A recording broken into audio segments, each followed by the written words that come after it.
All right. Good morning, everybody. So as you can tell, obviously, by my name on the screen, I'm the instructor for the course.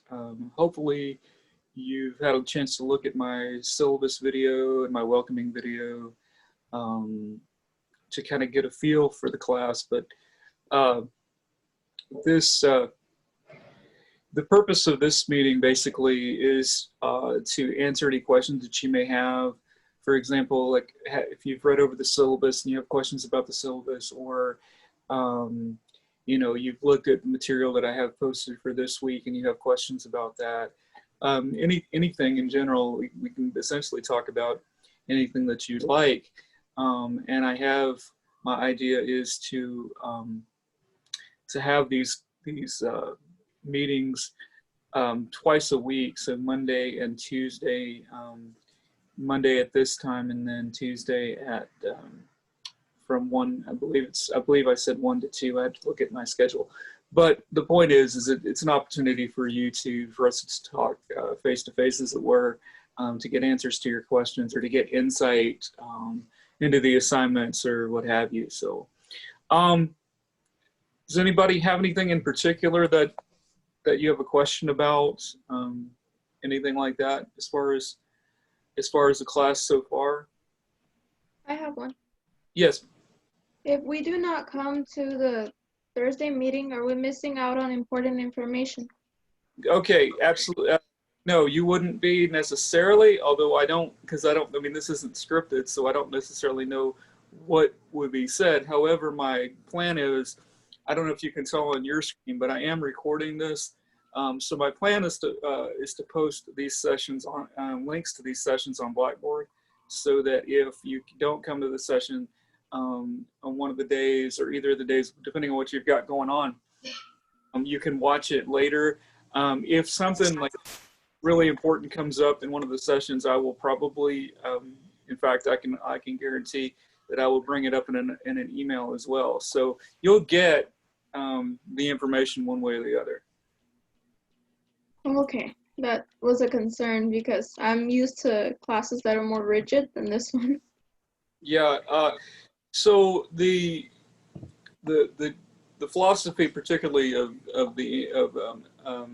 LLA language, literature, language, and arts, which is the department that I'm a part of. So our sort of prevailing philosophy and approach to distance learning is asynchronous, meaning that we don't expect you to log in at particular times, and because a number of our students are essential workers, like working at HEB or Amazon or at the hospital and so forth. And so it's not necessarily realistic to expect people to be able to log in all the time, like for a 9 a.m. class or something like that right now. So that's where the asynchronous learning comes in, meaning that so long as you complete the assignments and so forth by the due date, then you're good. You don't have to log in at a particular time, unless the only exception to that is if you make a personal meeting time with me. Obviously, if us or 3 of us or 4 of us or whatever, if we decide, okay, we're going to meet at the time on Zoom and make that meeting, then you should make every effort to make that meeting. But he's smart though. He published so many books. But normally you don't have to be on at a specific time. So any questions about any aspects of the syllabus offhand? There are a few topics that I can clarify for you, but I just want to see, having read the syllabus, where you are as far as understanding what's going on.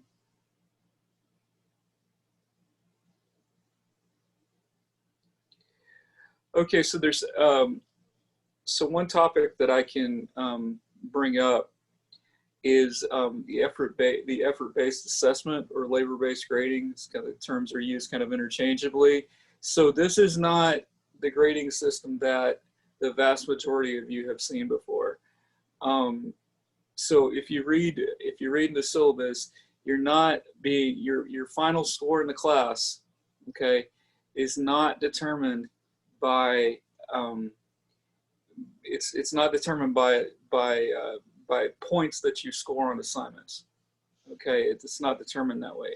It's determined by the degree of effort that you put into your work.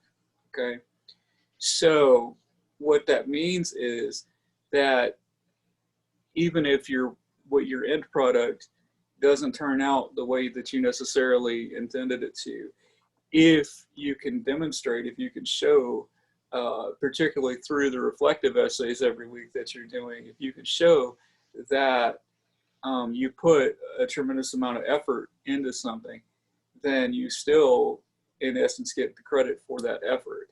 So the way that that's catalogs, right? The way that you can keep track of that is by the 5 numbers that are indicated on the syllabus, right? Those numbers are not traditional points. Those numbers are emblems, right? As I said in my syllabus video, you know, if I could have used emojis, I would have used emojis, right? But they don't. But Blackboard doesn't allow you to put emojis in the gradebook. But the point is that those numbers are not numbers in the traditional sense. I'm not using them as numbers. I'm using them as symbols. Okay, so I'm not using them as numbers mathematically. I'm using them as numbers symbolically, right? So that if you see, for example, if you turn in your week 2 reflective essay, right, at the end of the week, we turn that in and it's complete, and by complete, I mean it's at least 2 pages, and it is indeed a reflective essay, which I'll talk about. I can talk about that in a second. But if it's complete, right, then you get a score of 5 for that. That's not 5 points. That's a complete score. A score of 5 indicates complete. It is not 5 points towards a final total. There is no final total. Okay. You can get, if you get all 5s across the board on everything that you submit, and you submit everything, that's a perfect score in the class. That's a A+, or however you want to frame that, right? Okay, so that's what goes on your transcript. You can have up to 4 lates or incompletes on assignment, or a combination thereof on assignments throughout the term, and still get an A, because if I were to average that out or whatever, it would be like 89.5. Okay, so you could still get an A with up to 4 lates or 4 incompletes on an assignment. To score a late on an assignment, what a late is, that is, you didn't turn it in on time, but you turned it in within 48 hours of it having been due. Okay, that's a late. So, and an incomplete is you just did not meet the assignment requirements, minimum assignment requirements. So for example, your reflective essays, the only minimum assignment requirements on that, there are only 3 minimum assignment requirements on your reflective essays. 1, that it's an actual essay. It's not answers to questions 1, 2, 3, and 4 or whatever. It's not, you know, numbered answers. It's an actual composed essay. Number 2, that it be at least 2 pages. And number 3, that it actually be a reflective essay. Okay, those are the minimum requirements. If you meet those minimum requirements, you get a complete score on that. If you don't, you could get an incomplete on that. Typically, especially early on in the semester, I don't just like dull out incompletes, right? I don't just put incomplete scores on stuff. But for example, a couple of semesters ago, I had a guy that consistently would turn in 1 paragraph reflective, like 1 paragraph as his reflective essays. That's not a reflective essay. That's an incomplete, right? Because that doesn't qualify as any kind of essay, let alone a reflective essay. Okay, so that's incomplete and late, and you can have up to 4 of those in total and still get an A, right? A missing means that you turn it in within 2 weeks of the original due date. You can only have 2 of those and still get an A, or a combination of 1 of those and too late, and so on and so forth. It's explained in the syllabus. But the takeaway from this whole thing is you need to make every effort possible to turn in everything on time and complete. That's your primary goal as far as how you achieve the course, the grade in the course that you want, right? So that leads me to my next discussion, that if you haven't thought about it, you will when you begin to look around on Blackboard and stuff. So if you note, both at the end of the syllabus, if you've looked through it, you'll note that there's a course schedule at the end of that syllabus. That's basically what I'm using to guide me when I'm putting materials in the weekly folders. So right now, for example, you have week 1 and you have week 2. Week 1 is kind of a misnomer because it was only 2 days, but in any case, there is the one quote unquote assignment in there is that you go into your groups, which are predetermined by Blackboard. Blackboard generated the groups and stuck everybody in a group. You go into your group and you put an introduction on the discussion board. Okay, that was the assignment for last week. Don't worry if you didn't do it yet. You should do it, but don't worry if you didn't do it yet. So, and there's a discussion board. There's a discussion board assignment or activity. I should say activity, not assignment, because it's a different connotation. But there's a discussion board activity for this week as well. Again, inside in the weekly folders, there's a link that will take you to your group, and then you can go to, from there you can go to discussion board. Okay, the reason that I said activity, hopefully everybody's following me on this. The reason that I said activity and not assignment is the discussion boards are not graded. The discussion boards are not assessed. Okay, what's assessed, there's 2 items, or 2 categorical items, 2 categories of items that are assessed in terms of effort in the course. And then there's a third kind of amorphous thing, and I'll get to that. But the 2 items that are cataloged and assessed, number 1 is the reflections that you do every week.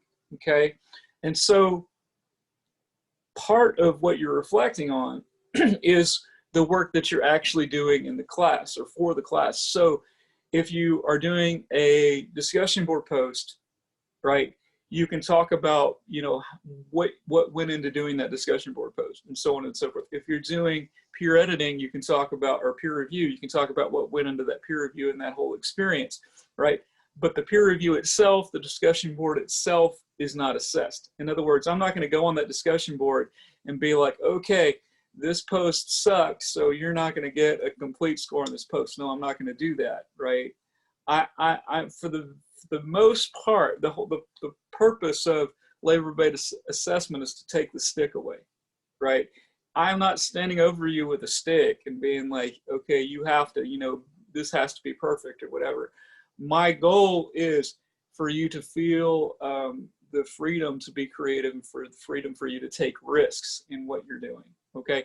That's not to say that I don't expect you to make improvements and stuff, because as you move from like an initial draft on an essay to a quote unquote final draft, I'll ask you, you know, make, you know, 3 substantial revisions, you know, and so on and so forth, and be able to reflect upon why you made those revisions and things like that. So I am expecting you to make progress in the traditional sense, but I'm not looking at your overall grade in terms of, okay, well, you know, X person in the class has the A paper and B person in the class has the B paper and so on and so forth. That I'm not doing that. In essence, you are in competition with yourself, right? Your goal is that with each project, with each item that you create, you're going to want to in some way see that as an improvement over the previous thing, right? So and again, we don't live in a perfect world. I mean, if 2020 has taught us anything, I mean, you know, it's taught us that the unexpected happens, and we adapt, we do what we need to do. And so one week, you know, your end product may not be as stellar as you'd like it. It may not reflect your full on abilities and what you wanted to do with it. That's okay. In your reflection, you talk about that, right? You talk about, you know, I actually, you know, you may say something like, I actually put in 6 hours on this piece, even though it doesn't look like it, you know, because I had, you know, 3 tests this week. I had to work overtime. I had a niece that I had to take care of, so on and so forth, whatever the case may be. But this kind of assessment system is designed to take into account that education does not happen in a vacuum, right? We all have various aspects of our lives that influence, you know, how we perform. And a lot of times, what the steps that we take, the effort that we put in, isn't necessarily taken into account. This effort-based assessment system attempts to take that into account. So the one item that you'll be dealing with most frequently are the reflective essays, and you'll turn those in every Saturday, right? Beginning this week, and I've gotten at least one so far already turned in. I haven't looked at it, but somebody already turned one in. So, but anyway, the other thing will be the different drafts of the projects, right? So we have 2 major projects in the course, which will take essentially half of the course each. The first one, which you'll actually start this week, and by start I mean you have the syllabus, and on the discussion board you'll start talking about, you know, topic ideas and such, and you'll read. There's one little narrative for you to read this week. There's an essay on sort of the philosophy behind narrative, which I can talk a little bit about. But in essence, you'll begin that process of working on the narrative as in storytelling, right? You're going to tell a story that comes out of your own life. But that's the first project. The second project is a project that I always get excited about, because I've seen students undergo, not everybody, but I've seen students undergo a transformative process of one degree or other based on this assignment, or having this assignment as a catalyst for such. And that is, it's a profile project. And what you do is you actually ask an investigative question. You'll actually try to find the answer to something that you've always wanted to know. You know, and oftentimes what that means is talking to family members, talking to other people in your life. Sometimes, for some of you, the first time that you've talked to this person as an adult, you know, so it's like your first like real adult conversation with the person. And oftentimes, what happens is that the person doing the profiling and the person being profiled, they come to a new respect and understanding for each other. I haven't put it up yet, because obviously we haven't gotten to that point in the semester yet, but I've already, I actually interviewed last week a friend of mine who is he essentially has the same job I have, but in a different state. And he's a game designer. So I interviewed him about how his game design influences his teaching and vice versa. And so the conversation went in all kinds of different directions. But anyway, I'll put that video up as we near that project. But so the 2 essential elements that the labor of which go into the determination of your grade, that's going to be your reflections. And in your reflections, essentially what you're advocating for is why, you know, you're doing like stellar quality labor for the course. You know, why, you know, you're indicating why and how you're putting your best into the course. And for some people, in some weeks, you know, like this summer, I had a student who, you know, everybody in her household had COVID, you know, so that's what she reflected about, you know, because that was just such a major factor in her life, you know. So she wrote a lot about COVID, you know, because it did affect her work, you know. So yeah, the reflections and then the different drafts of the parts of the projects. The third item, and this is just as important, even though there's not a slot on the grade book, so to say, for it, but it is essentially important, is communication, right? Communication in your courses is always important. It's probably doubly important with COVID amid and with the distance learning that we're doing.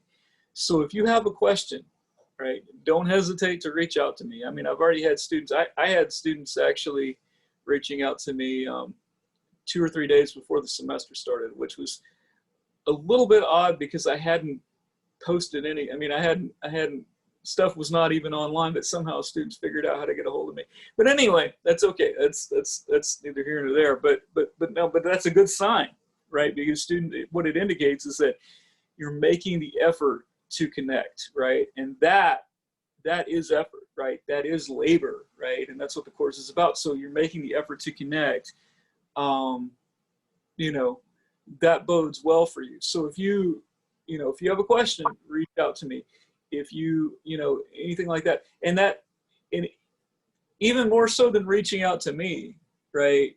Or I'll say as important as reaching out to me is that when you're working in your groups on the discussion board for like peer review, for example, and you have told someone, hey, I'll peer review your document, you know, that you then have a responsibility to communicate with that person, right? If you get stuck and nobody peer reviews your stuff, even though you've made arrangements for it, but you can't get a hold of the person that said that they were going to do it, if you get stuck in that situation, you will not be penalized for it, right? What you do in that instance is you write in your reflection for that week how much it sucked that the person did not do what they said they were going to do, right? Basically, you know, but you yourself will not be penalized for somebody else not doing what they were supposed to do. Okay.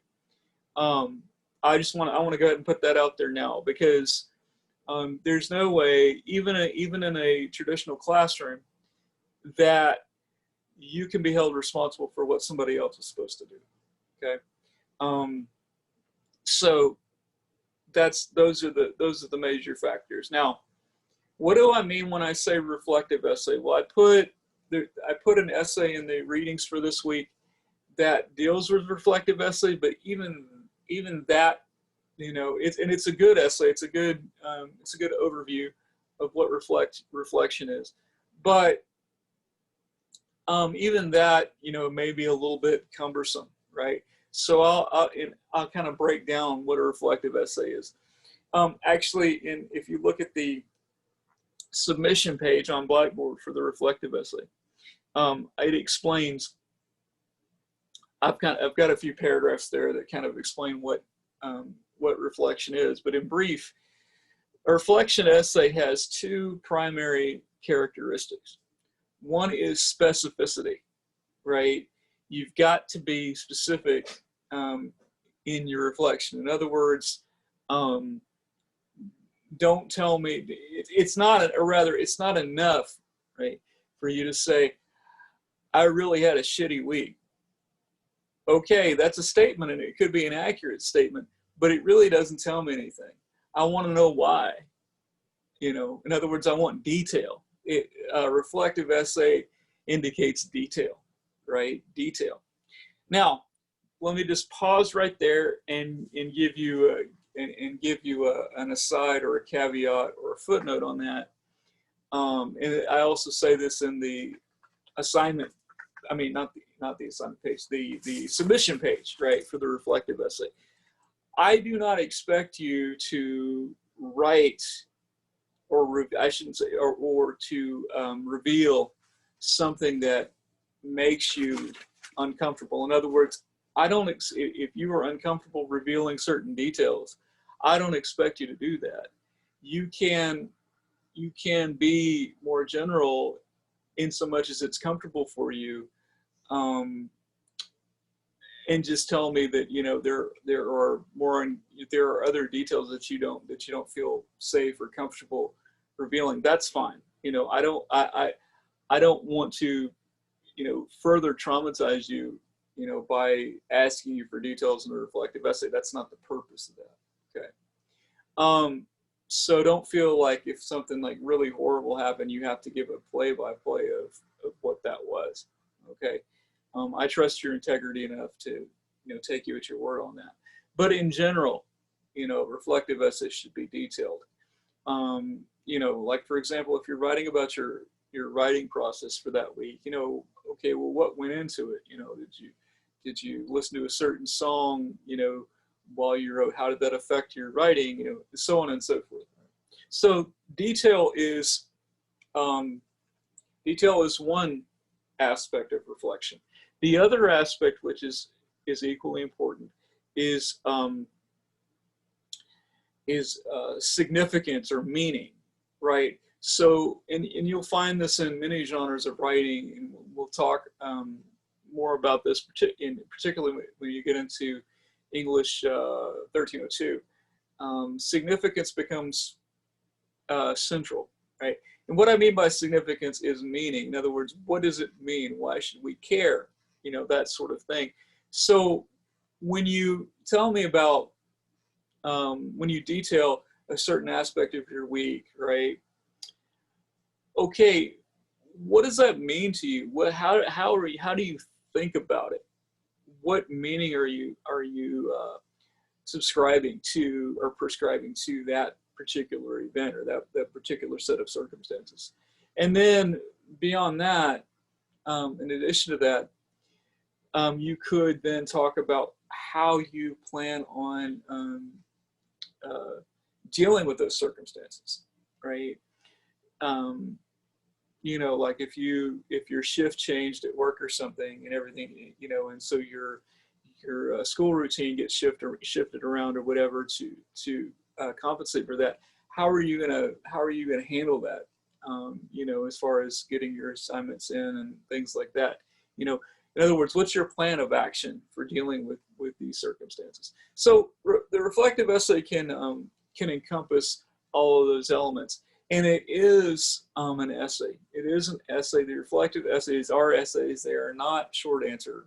Okay, just because I present to you on the assignment page numbered questions does not mean that you simply answer numbered questions. They are actual essays, and the focus of the reflection should be, the overall focus should be on how life in general, X, Y, and Z, you know, how that's affecting what's going on in towards the course, right? Because you're trying to advocate for how you're doing in the course, you know, what you're putting into the course. You know, that doesn't mean that you have to, you know, write a 7 or 8 page reflection on absolutely everything you did for the course. You can be more general than that, right? But really what you felt was most impactful towards your performance in the course or your effort towards the course for that week, right? And I mean, this summer, for example, I had a gentleman who, for most of the semester, he would write like 7-page reflections, you know, on his activities and stuff. And that's fine, but I'm just telling you, you don't have to do that. I'm looking for minimum 2-page reflections. Now, sometimes, some weeks, you may well write 3 or 4. That's fine, you know. But I'm not, you know, don't think, oh, well, I only wrote 2 pages this week, so, you know, he's not going to give me a complete on that or whatever. No, I'm not going to do that. You know, I'm not going to penalize you because you have met the minimum requirement in that instance, right? So, okay, any questions on anything that I have I have talked about so far? Anything just kind of pop in your mind as far as question? The due dates will always be in the tentative schedule and the Correct. syllabus? Okay. Correct, and they will also be on the in the weekly folders on the when you actually have a submission page. All the submission pages, if you click on them, it has a it'll have a link, it'll have a button with which to upload a file to submit to Blackboard, and it'll also have the due dates. With the exception of the final exam, which the final exam is, don't freak out. The final exam is another reflection, basically. But with the exception of that, everything is always due Saturday at 11:59. Okay. And every week, with the exception of Thanksgiving week, you'll have a reflection due. And some weeks you'll have you'll have a part of a project due, like an initial draft or a final draft or something. But every week there's a reflection due. 11:59 p.m. or a.m.? Correct. Yeah, correct. So at night. Thank you. Yeah, no, yeah. And again, like I said a few minutes ago, the key is communication. So for example, if it's 11:58 or whatever, and your computer freezes up or something, and or you can't log on and or whatever, and you're having issues submitting something. Okay, the absences thing, again, that speak up if you would, because I can't, it's hard for me to see the chat when I'm talking on here. Let me look at the chat real quick. All right. If you read in the syllabus, it specifically says no Google Docs ever.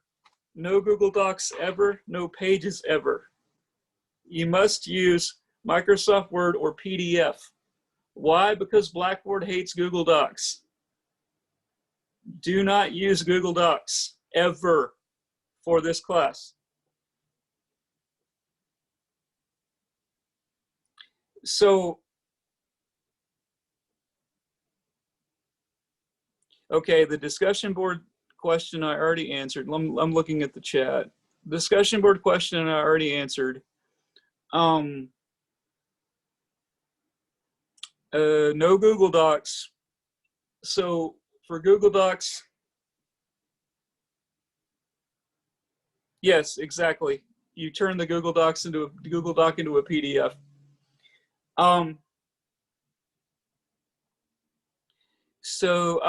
Yeah, there are no absences assessed in the traditional manner. So because of the okay, cool. Yeah, okay. Yeah, so yeah, the phrase, the wording with regard to absences was that's a holdover from the in-person version of the class. So there are no absences in the traditional manner. However, do not, and I mean, I'm kind of preaching to the choir here, because you all are on this call and everything, but don't think that you can not participate in anything and whatever, and then the week before the semester's out be like, okay, I'm going to turn in all my crap. No, you can't do that. That's because that flies in the face of the philosophy of the class. You can't do that. Now, there could be some times in the class where I give you some leeway, where I may be like, okay, I'll let you turn this in late, even though it's been longer than 48 hours. I may allow that at certain times in the semester, but I'm not going to allow oh yeah, it's the last week of the term. Okay, here's all my stuff for you know, the last 15 weeks. No, you can't do that, and expect to have it assessed. So, well, and actually the way that I He's not that loud, so sure. the way that I thought I worded it on the syllabus was that an absence is essentially the same as not turning something in. Right. So that's one thing. That's one thing about the effort-based assessment that I need to emphasize, and that is that turn everything in. Everything. Like if there's a submission page for it, make sure that you turn it in, because if you don't, it's a letter grade. If you don't turn something in, it costs a letter grade. It doesn't matter what it is. If you don't turn something in, it costs a letter grade. So you have to turn everything in. You have to turn everything in. So even if you turn something in and you don't feel like it's any good, turn it in, because you don't want to lose a letter grade. Okay? So that being said, you know, back to what I was saying before, if it's coming 11:59, like happens, like, you know, you're trying to upload a file, it doesn't upload, something like that, you know, send me a text, whatever, and let me know what's going on. You know, I'm not going to penalize you because your computer crashed, your internet went out, or whatever the case may be. I'm not going to do. I'm not going to do that. But I have to know what's going on.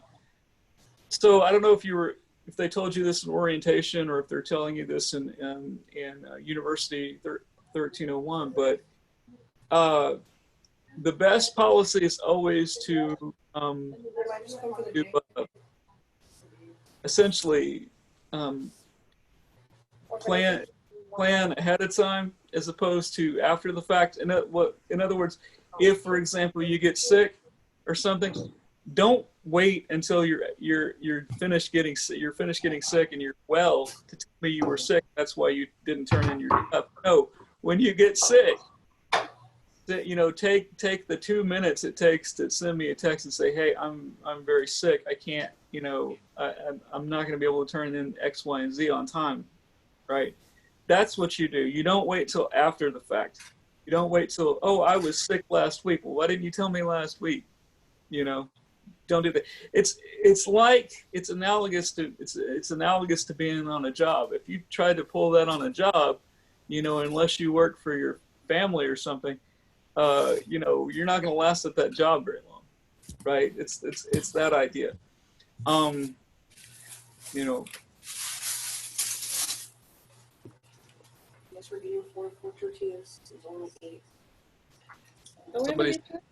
Somebody said tortillas. It's making me hungry. No. All right. Any thoughts? What about the narrative essay? Do you have any questions about that? I thought we had like a brand new pack. Did y'all read the narrative essay or something? Yes, ma'am. I read the introduction to it. Like, I haven't watched any of the videos yet or done the other readings yet, but I understand that after we do some of the readings that apply to it, kind of, and the recordings, we'll have enough to make it before the due date. Like, we'll understand.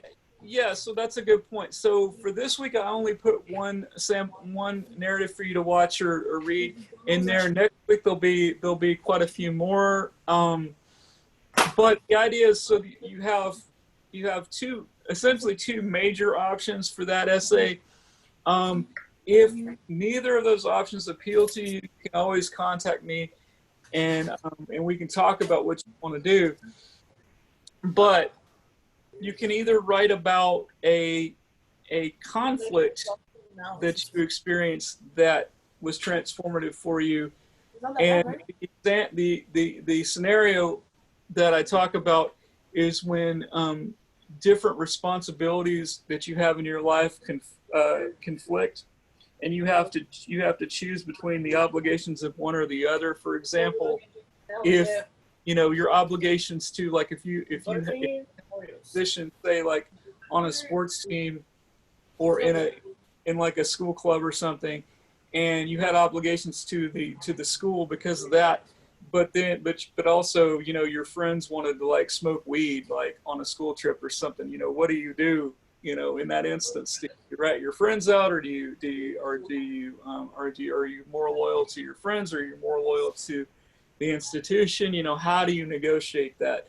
Another example that in that vein that a student wrote about that was really memorable is like she had a job at a restaurant, and her family like came in all the time and wanted free shit, you know. And so it's like and ultimately she had to draw a line somewhere, you know. And the essay was all about her drawing that line and what that took, you know, and so on. Other students have written about, you know, like so like if they have a significant other that their parents don't like, you know, how do they negotiate that? You know, so conflict negotiation is one option that you have for that essay. And you know, I have a little paragraph on the that kind of gets into that. The other option is Don't mind my face. it's like a basic like who I am or identity narrative, such that you're going to write about a particular area that really help to define who you see yourself as right now. You know, you're going to write about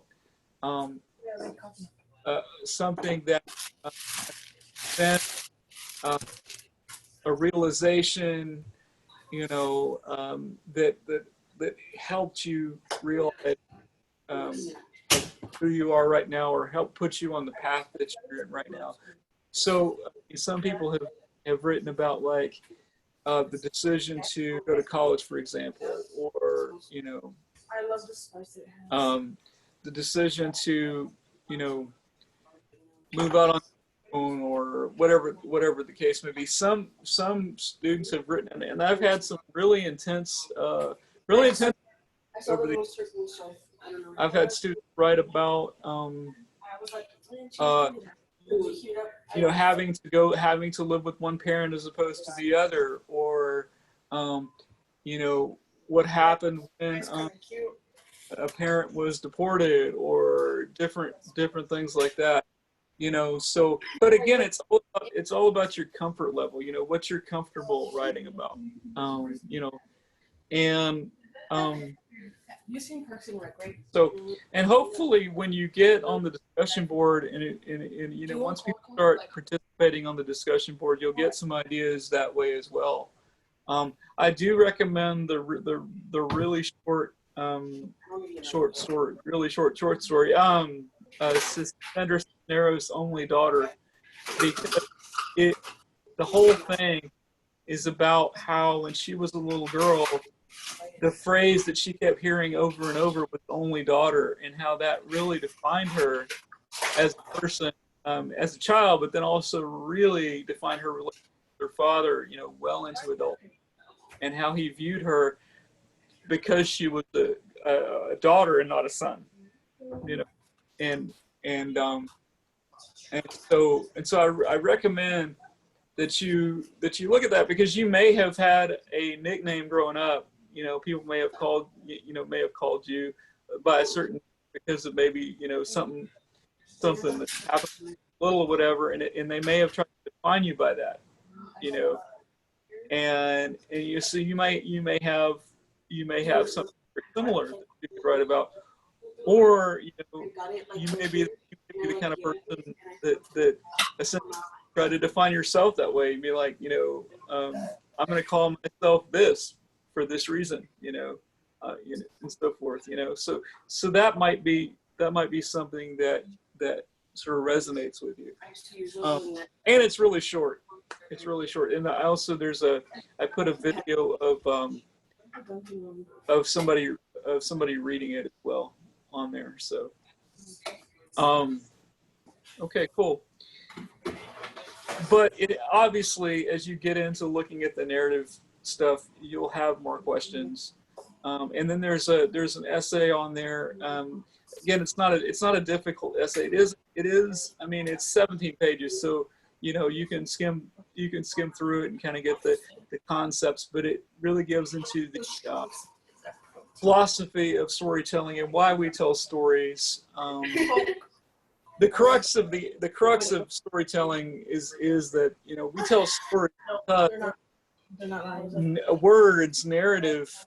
It's how we signify make our environment, make our what we perceive. We make what we perceive real to others. Through language. And the best storytellers make the unfamiliar familiar using the. In other words, I know that's odd. I know that sounds really odd. But here's an example. If I were to say, I had a conversation with somebody who looked like Peter Griffin, right? Even if you don't, I'll answer that question in just a minute. That's a good.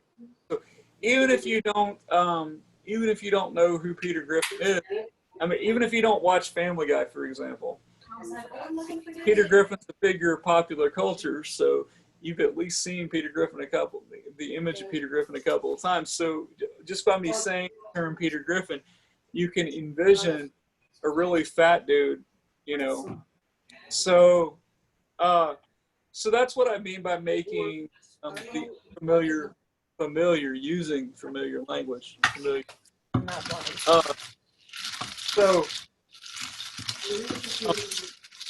And then as you revise the narrative, we'll get into things like adding dialogues to the narrative, adding description, and so forth. But so the question came up in the chat: are you required to read and listen to everything?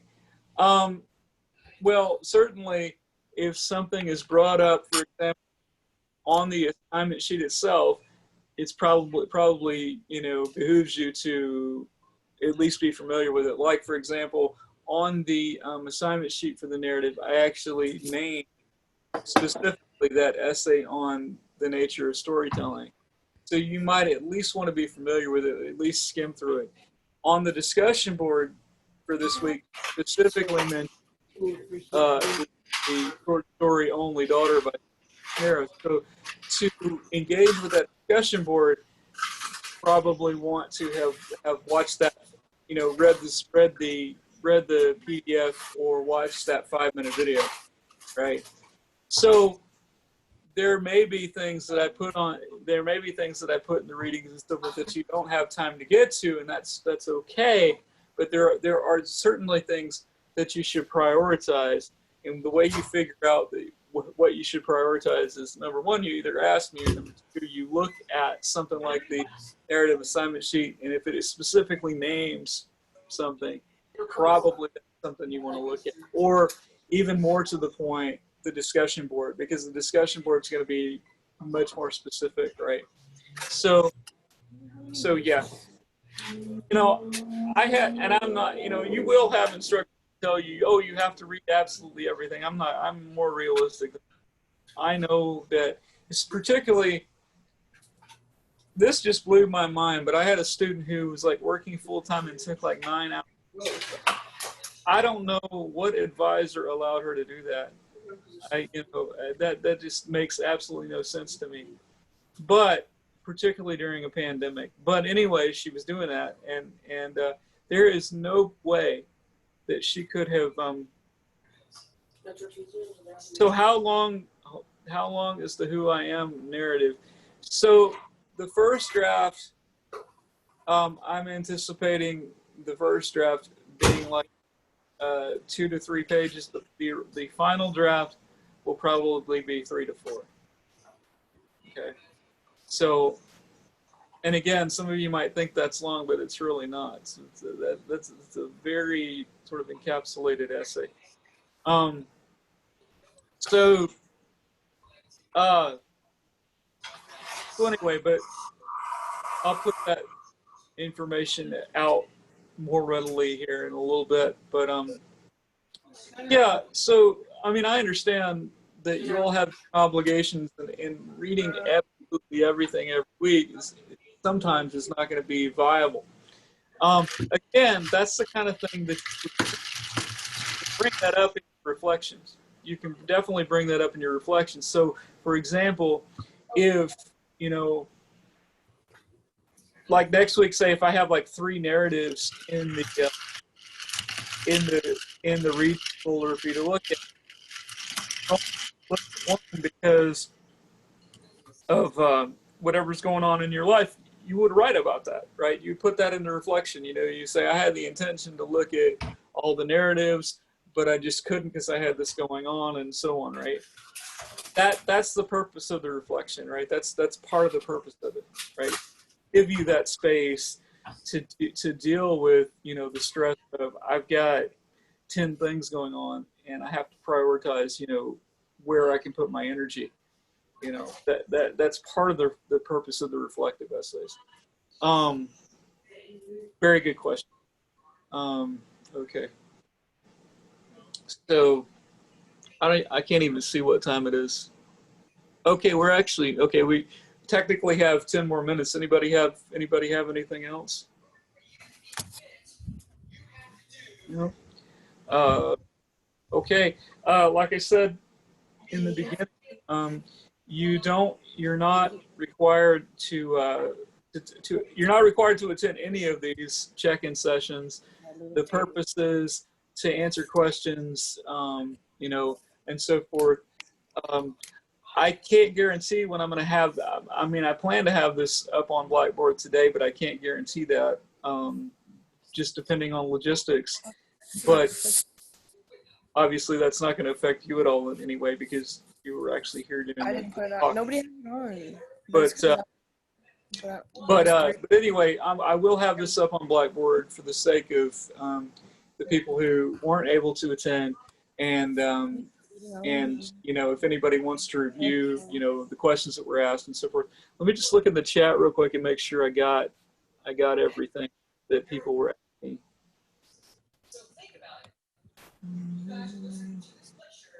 When is the final draft due for the Who I Am essay?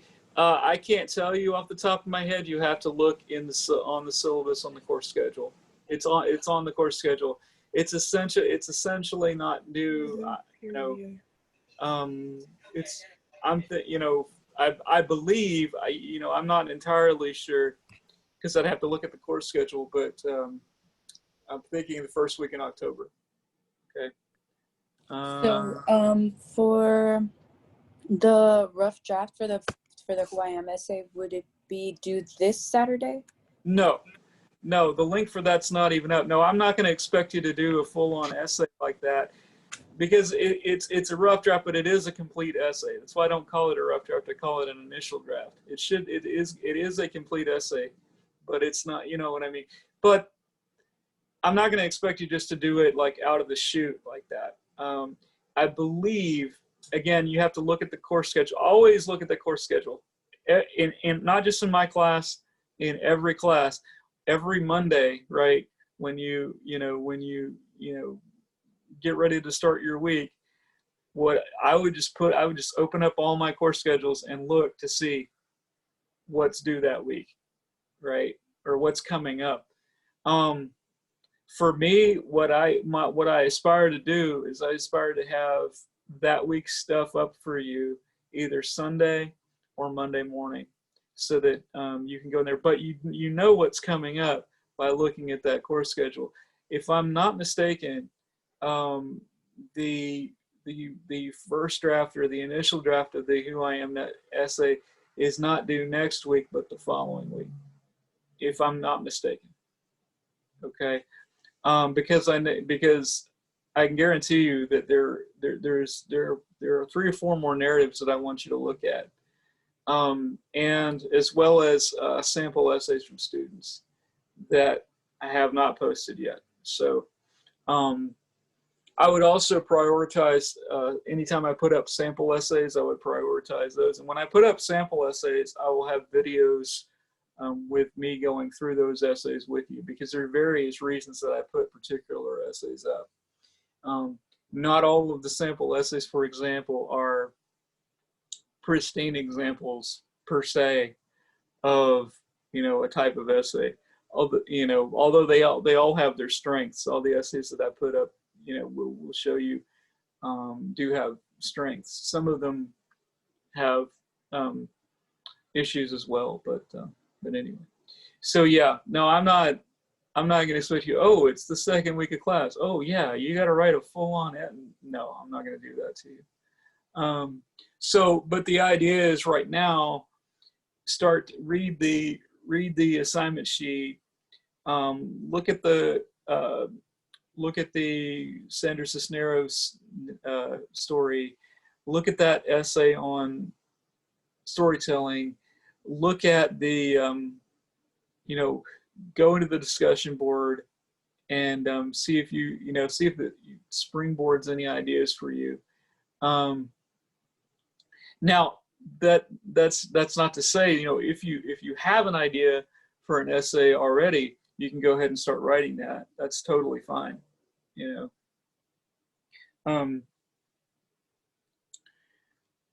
Great question. So anything else? Any further ideas?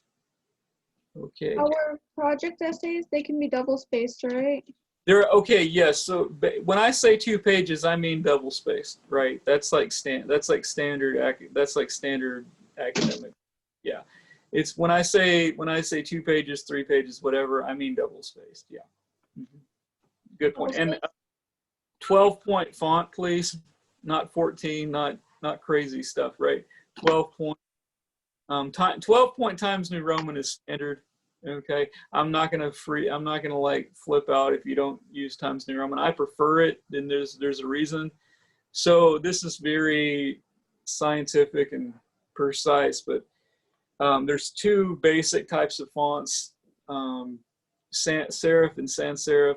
Serif font means that there's a slight connector on the end of letters that connects each letter together in a word.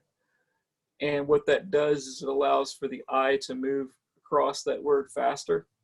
In other words, it makes you read faster. And Times New Roman is the standard for that. Sans serif is something like Courier font, where there are no little connectors that connect letters together. So what that does is it slows the eye down. So sans serif font is generally good for titles, for example, or headings within work and stuff like that. Whereas something like Times New Roman is better for text because it helps you read faster. And the titles? Can the titles be 0.14? Not 0.14, I'm sorry, 14. Like 14 size font? I mean, it can, but I mean, again, something like that, you're kind of splitting hairs. I wouldn't worry about it. I'd just make everything 12. Okay. Yeah.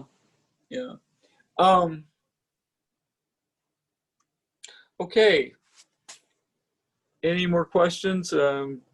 Thoughts? Parting out? Yes, ma'am. For the peer drafts that were, or our initial drafts when we submit them for peers to review, if they don't review it, are you still going to be reviewing it so we have corrections? Yes, absolutely. Yeah. Mm-hmm.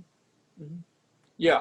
No, everything that you get, that you submit to me, generally speaking, you'll get some kind of feedback on. Now, sometimes, particularly with the reflections, that feedback might, sometimes you might get a paragraph, sometimes you might get a couple of sentences, what have you. Okay. But yeah, on the drafts and stuff, yeah, and what I typically do with regard to that is I will use I'll use just the feedback to user box in Blackboard to type the comments, because different people have different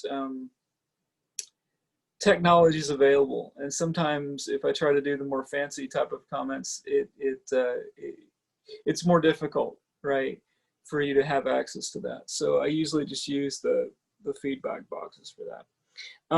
But that's an excellent question. But yeah, I will put feedback. Generally speaking, the more feedback you have on something, I'll say the more people you have looking at your stuff, the better it is, unless, you know, the person looking at your stuff is just completely disengaged or something and just has no idea what's going on.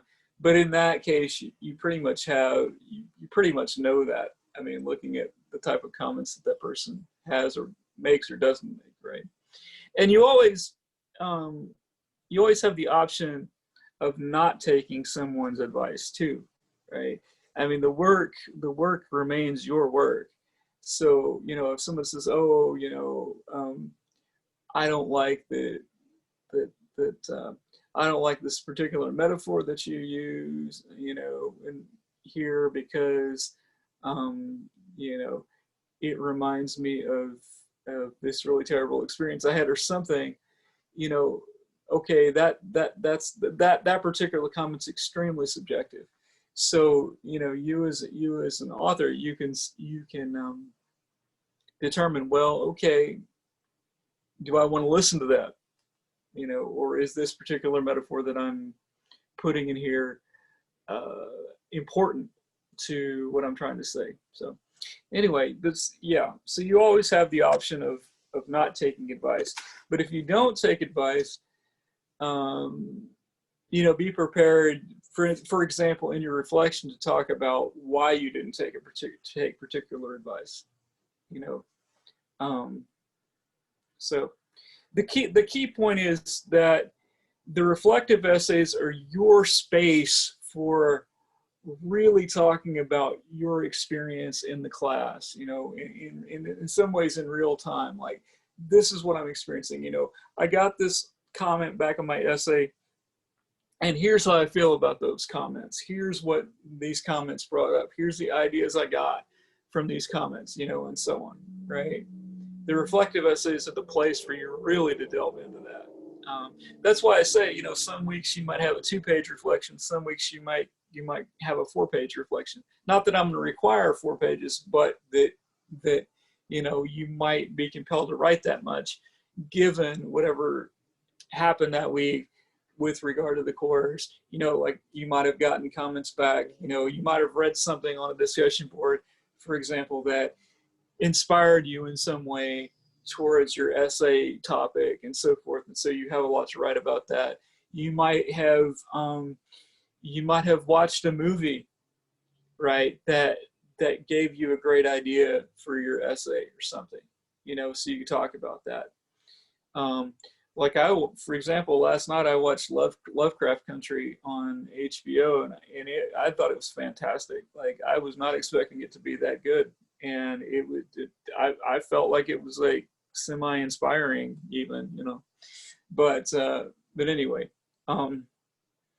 incidentally, if you look on my YouTube channel, you will find my discourse on why Star Wars and Smokey and the Bandit are the same movie.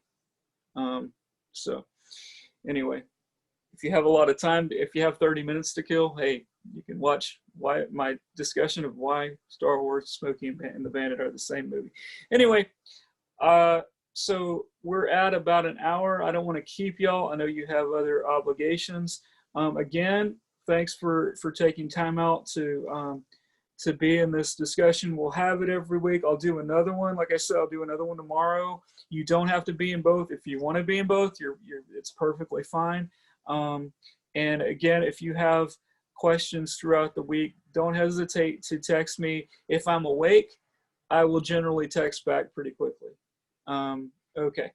Have a great week, y'all, and thanks a lot for all that you do.